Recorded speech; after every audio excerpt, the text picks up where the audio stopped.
Le Seigneur des Anneaux est une trilogie incroyable, que l'on parle des livres ou des films. Les livres, écrits par J.R.R. Tolkien et publiés entre 1954 et 1955, ont séduit nombre de lecteurs et ont été une œuvre importante pour des types de personnes variées, allant des hippies aux amateurs de fantasy et de jeux de rôle. Les films réalisés par Peter Jackson et sortis au début des années 2000 ont permis à un public extrêmement large de découvrir un univers riche et des personnages profonds. À mon sens, les films sont une bonne adaptation des livres, bien qu'il existe d'assez nombreuses différences entre les deux. Ces différences, qu'elles soient dues à des choix artistiques, narratifs ou même à des considérations commerciales, seront le sujet de cette vidéo, puisque je vais en dresser une liste certainement non exhaustive. Commençons par parler du rythme des deux œuvres, en disant que l'aspect très contemplatif, lent et descriptif des livres a fait place au sein des films à une narration plus rapide et basée sur le spectaculaire et l'action. Je parle de manière globale, bien sûr, puisqu'il existe évidemment des scènes d'action dans les livres et des passages plus suspendus dans les films. J'insiste sur le fait que les livres présentent énormément de descriptions, que ce soit des lieux et des personnages, ou bien des langues, des coutumes et des chansons des habitants de la Terre du Milieu. Tolkien entre également dans le détail de l'histoire de la Terre du Milieu à travers celle de ses peuples. Les films, je trouve, arrivent bien à faire ressentir le vertige d'un monde complexe, tout en simplifiant cet aspect. En effet, on comprend en les regardant qu'ils se situent dans un contexte vaste et cohérent, tout en entrant moins dans le détail que les livres. Les impératifs dans le cinéma à gros budget ne sont pas les mêmes que dans la littérature, c'est pourquoi certaines scènes sont accélérées ou transformées, pour maintenir l'attention du spectateur et aussi parce qu'il est impossible de mettre dans les films tout ce qui est présent dans les livres pour une évidente raison de durée des films.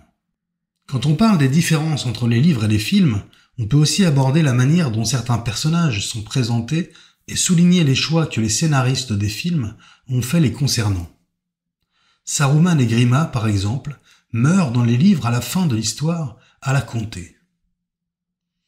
Effectivement, lorsque les hobbits reviennent chez eux à la fin du 3e livre, ils trouvent leur terre sous le joug de l'ancien chef d'Isengard, et celui-ci y finit poignardé par Grima, puis celui-ci meurt d'une flèche tirée par un hobbit.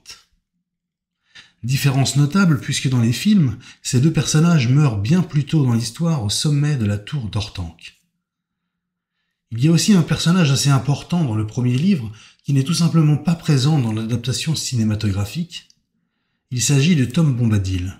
Le magicien bleu, très puissant malgré son apparence simple et bonhomme, sauve la vie de Pippin et Merry dans la vieille forêt. Arwen, quant à elle, est décrite dans les films comme une femme elfe qui, bien que sensible, est capable de hauts faits, quand, poursuivie par les Nazgûl, elle galope pour emmener Frodon, mourant jusqu'à Imladris.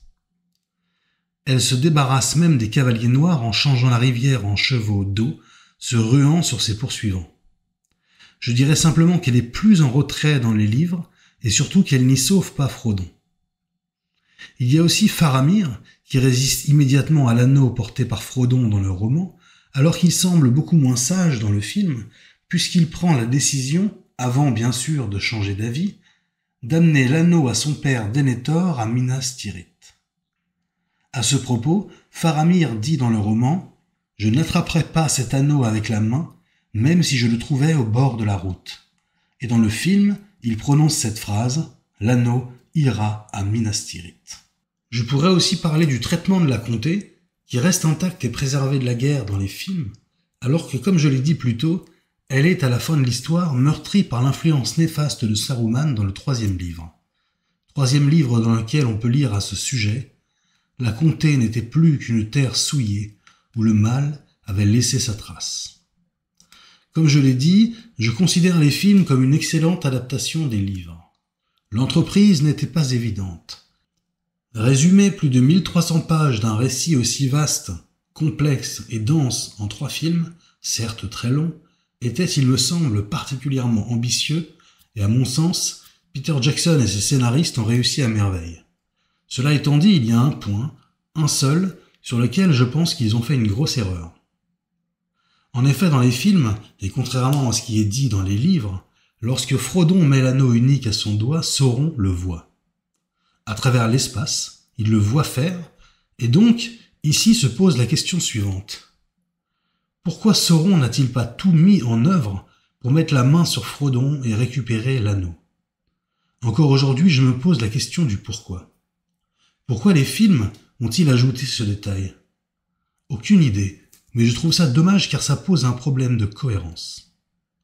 Cette vidéo est maintenant terminée, je suis conscient que j'aurais pu aborder d'autres points de différence entre livres et films, tels que la nature de Gandalf, mais je pense avoir traité des plus importants.